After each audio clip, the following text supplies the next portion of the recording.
Corona masih menjadi tema pembicaraan global yang selalu dibicarakan tetapi tidak menjadi semakin jelas. Jangankan masyarakat awam, tenaga medis pun sepertinya belum punya teori final tentang virus ini. Semuanya patah. Kesehatan, keagamaan, ekonomi, politik, bahkan akhirnya kehidupan itu sendiri. Narasi ini tidak hendak menambah kecemasan dan kebingungan di tengah situasi ini. Narasi ini hendak mengajak Anda berbicara tentang 3 cahaya kecil yang mungkin bisa sedikit menghilangkan kepenatan di tengah banyaknya ketidakpastian. Cahaya kecil itu saya sebut mukjizat corona. Pertama, gambar kecil ini. Entah siapa dapat memastikan bahwa yang tampak dalam gambar sungguh tenaga medis.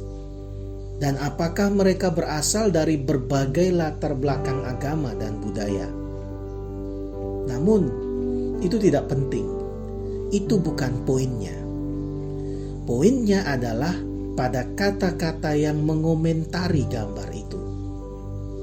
Ada kesadaran yang luar biasa baik di balik kata-kata itu, yakni kesadaran bahwa saat ini tidak realistis untuk membahas tentang apa agamamu dan apa sukumu.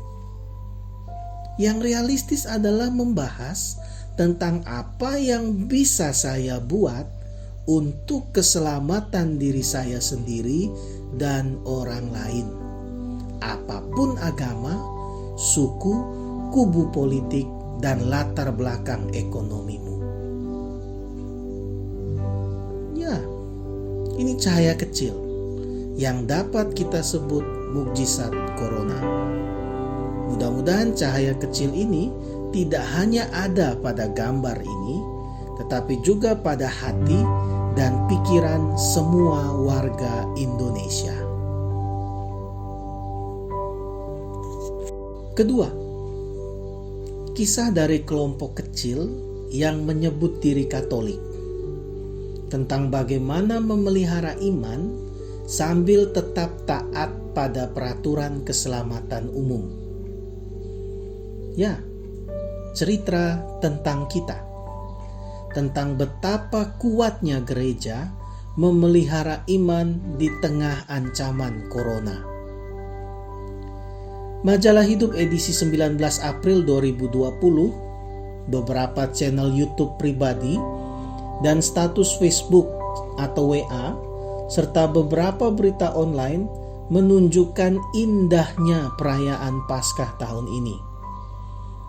Beberapa imam di Flores, Ambon, atau tempat lainnya berkeliling pada perayaan Minggu Palma untuk memberkati daun-daun palma milik umat yang berbaris rapih di depan rumah mereka masing-masing.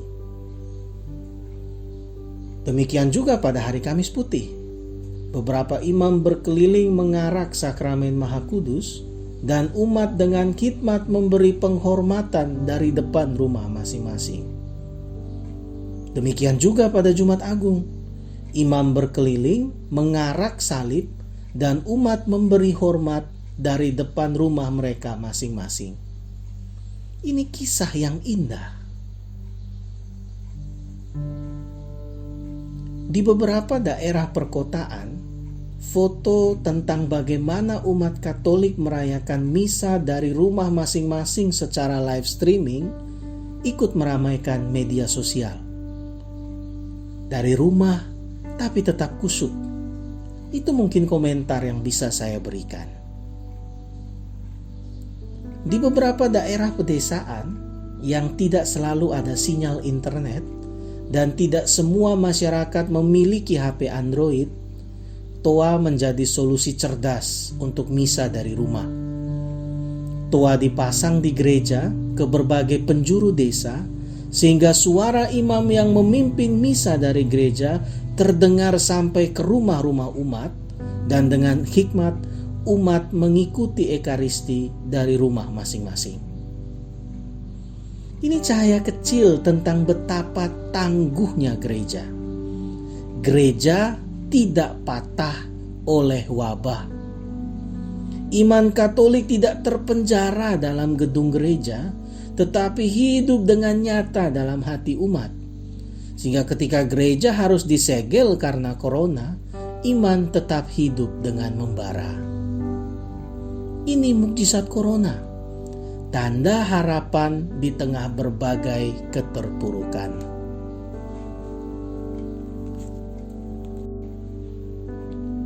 Ketiga, bacaan pertama perayaan pekan kedua Paskah mengajak kita mengupayakan satu cahaya kecil lagi yang dapat menghadirkan mukjizat corona di tengah situasi konkret saat ini. Kisah Para Rasul bab 2 ayat 42 sampai 47 mencatat, mereka selalu berkumpul untuk memecahkan roti dan berdoa.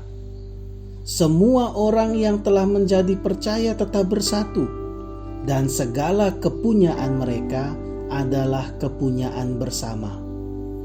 Dan selalu ada dari mereka yang menjual harta miliknya, lalu membagi-bagikannya kepada semua orang sesuai dengan keperluan masing-masing.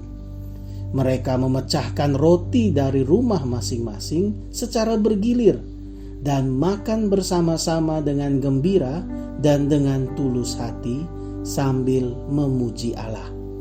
Dan mereka disukai semua orang.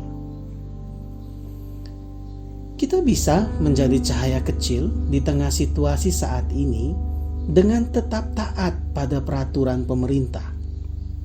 Sedapat mungkin kita tetap di rumah dan menghindari keramaian.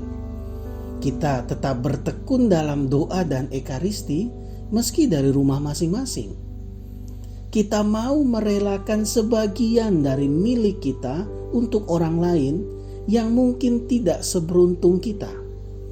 Karena saat ini ada banyak orang yang tidak bisa tinggal di rumah bukan karena tidak taat, tetapi karena tidak punya bekal cukup untuk tetap hidup.